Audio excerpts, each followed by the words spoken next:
Welcome student. मैं नीलू चौहान, सहायक आचार्य भूगोल विभाग, राजकीय महाविद्यालय बाड़मेर।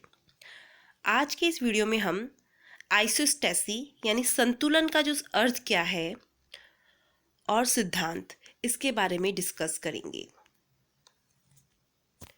संतुलन क्या है? जो परिभ्रमण करती हुई पृथ्वी, क्योंकि आपको पता है हमारी जो पृथ्वी है परिभ्रमण कर रही है, तो ये जो पृथ्वी घूम रही है, घूमती हुई जो पृथ्वी है उसके ऊपर जो पर्वत पठार मैदान है और जो गहराई में समुद्र हैं, झीलें हैं, इनमें भौतिक जो स्थिरता है, इसकी दशा को ही हम संतुलन की दशा कहते हैं। जो आइसोस्टेसी है, संतुलन का जो इंग्लिश वर्ड है आइसोस्टेसी, वो ग्रीक भाषा के जो शब्द है आइसोस्टेसियस से लिया गया है, जिसका अर्थ होता है समस्थिति। यानी इस क्षेत्र में कार्य जो है इससे पहले 1859 में आरंभ हो गया था। फिर भी जो इस शब्द का प्रयोग है सर्वप्रथम अमेरिका के जो भूगर्भवेत्ता है डटन, उन्होंने 1889 में किया था। इस बात पे बहुत ध्यान दें, जो भी आप कंपटीशन फाइट करेंगे तो प्रतियोगिता जो परीक्षा है उनमें ये क्वेश्चंस आते हैं कि आइसोस्टेसी जो वर्ड है उनका यूज़ सर्वप्रथम किसने किया था, तो है वो डटन। तो ये बहुत गहराई से आप ध्यान दें कि कोई भी कंपटीशन फाइट करो भविष्य में तो ये क्वेश्चन बहुत इंपॉर्टेंट है। तो डटन ने जो है आइसोस्टेसी वर्ड का सर्वप्रथम उपयोग किया था। इसका मुख्य उद्देश्य, इनका जो ये जो है डटन है, इनका मुख्य उद्देश्य था कि भूतल के जो असमतल भाग है, असमतल मीन्स कैसे हो गए कि कुछ तो भाग बहुत ऊंचे उठे हुए हैं और कुछ भाग नीचे धसे हुए हैं। तो इन द सेंस की जो ऊंचे उठे भाग और निचले उठे जो भाग, नीचे जो धसे भाग है, इनमें किस प्रकार से संतुलन है। तो इनका उद्देश्य था कि इन के बीच में जो स्थिरता है, जो संतुलन है, वो स्थापित कैसे होता है। तो इसके बारे में डटन ने बताया था कि जो पृथ्वी के ऊंचे ऊंचे भाग है जैसे कि पर्वत पठार मैदान और जो सामुद्रिक तली के जो नीचे स्थित भाग हैं, उन पदार्थ का जो भार होगा वो बराबर होगा। डटन के अनुसार क्या था कि जो ऊंचे उठे भाग होंगे वो हल्के पदार्थों से बने होंगे, इसका मतलब उनका घनत्व कम होगा, और जो नीचे धसे भाग है वो भारी पदार्थों से निर्मित होंगे और उनका घनत्व अधिक होगा। तभी वो एक जो तली है वहां पे एक रेखा के सारे इन दोनों का जो भार होता है, ऊंचे उठे भागों का और नीचे धसे भागों का, उनका बराबर होगा। इस आधार जो ये रेखा है, आधार रेखा, आधार तल, इन्हें उन्होंने बताया है समदबाव तल अथवा समतोल तल अथवा क्षतिपूर्ति तल। संतुलन के सिद्धांत का साधारण तौर पे यह अर्थ है कि पृथ्वी पे एक ऐसा तल होता है जिसके ऊपर चट्टानों की रचना के अनुसार विभिन्न भागों के पदार्थों के घनत्व में अंतर पाया जाता है। यानी वो जो तल है उसके ऊपर तो चट्टानों का जो घनत्व है उनमें अंतर होगा, लेकिन उस तल के नीचे सभी जगह सर्वत्र जो घनत्व होगा वो समान होगा। इसका मीन्स जितना जितना ऊंचा उठा भाग होगा उसका घनत्व क्या होगा, उतना ही कम। यानी कि घनत्व और ऊंचाई में उल्टा अनुपात होता है, जितना ऊंचा भाग उतना घनत्व कम और जितना नीचा भाग उतना ही घनत्व अधिक। इस प्रकार हम देखें तो पर्वतों का जो घनत्व होगा वो पठारों से कम होगा, क्योंकि पठारों की जो हाइट होती है वो पर्वत से कम होती है, और पठारों का जो घनत्व होगा वो मैदानों से कम होगा, और जो मैदानों का घनत्व होगा वो सागर तली से कम होगा। लेकिन एक तल जरूर ऐसा होगा जिसके नीचे घनत्व में समानता होगी।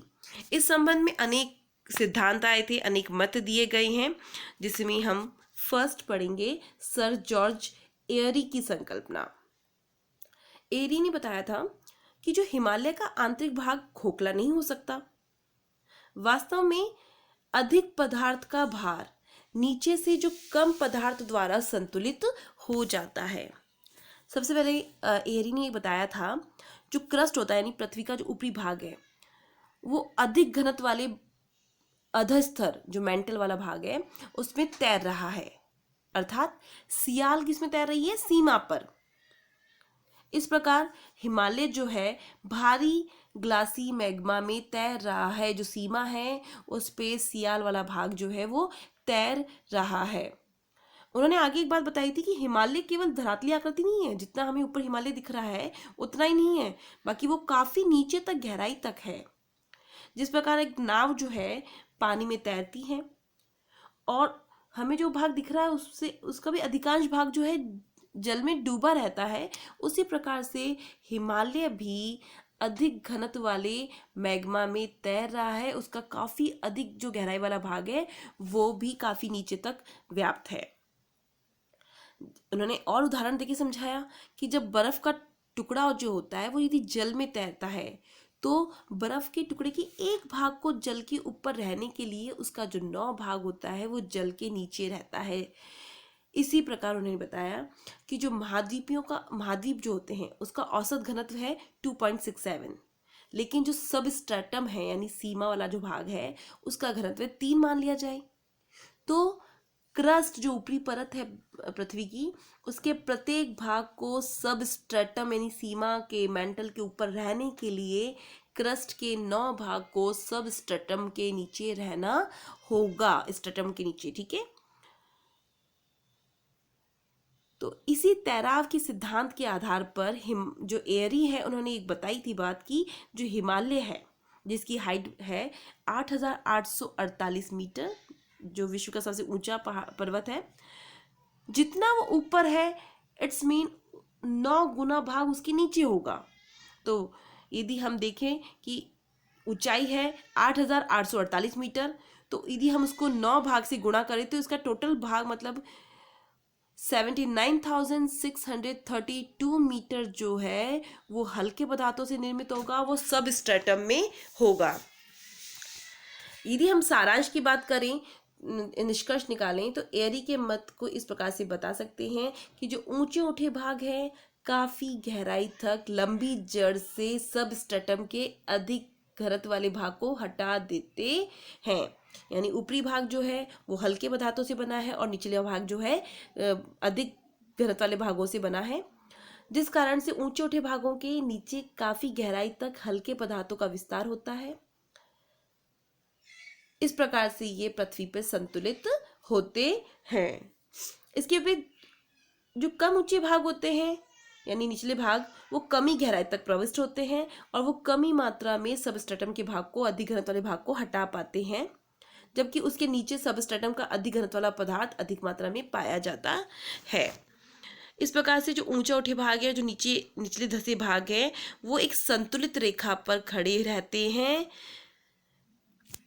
लेकिन वर्तमान में देखा जाए तो एयरी के मत को बहुत अधिक समर्थन प्राप्त है, लेकिन इसमें भी कुछ आलोचनाएं की गई है कि हिमालय की इन्होंने बताया था कि एक भाग को ऊपर रहने के लिए 9 भाग उसका नीचे रहता है। इसी प्रकार यदि हम हिमालय की बात करें तो हिमालय की जो लगभग 79,632 मीटर जो एक लंबी गहरी जड़ होगी जो पृथ्वी के निचले भाग में है।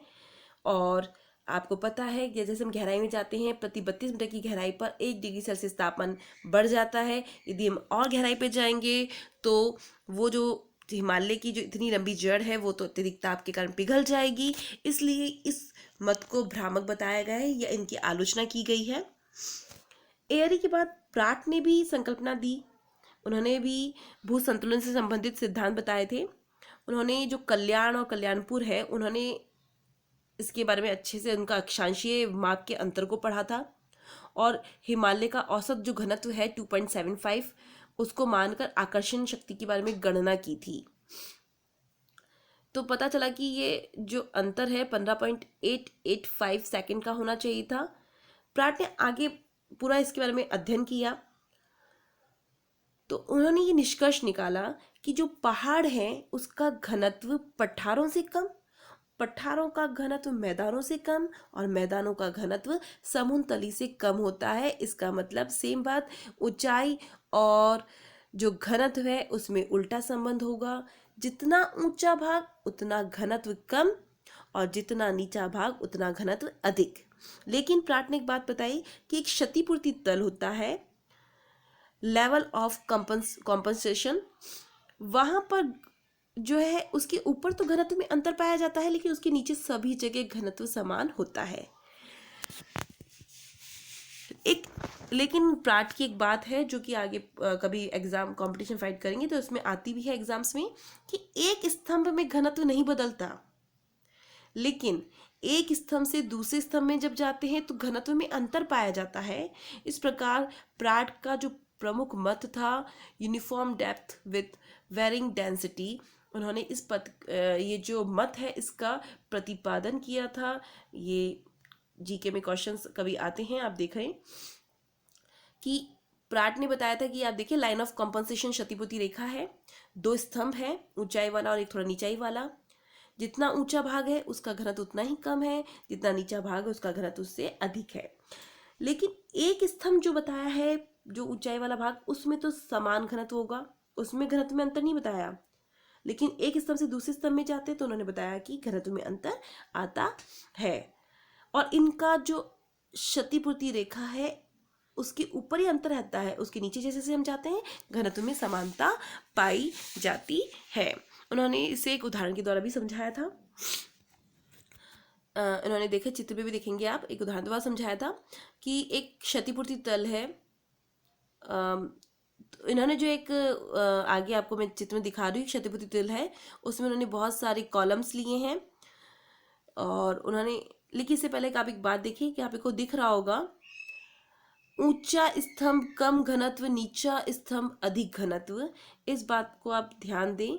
प्राट और एरी दोनों की मत में समानता है कि जितना ऊंचा भाग होता है उतना ही घनत्व कम होता है, जितना नीचा भाग होता है उतना ही घनत्व अधिक होता है। लेकिन उन्होंने बताया था कि क्षतिपूर्ति एक तल होता है, ये आप देखेंगे।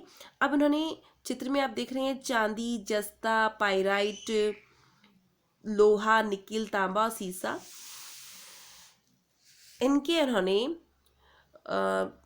उन्होंने क्या किया था, इनके स्तंभ लिए थे, उनको एक पारे के इसमें तैराया।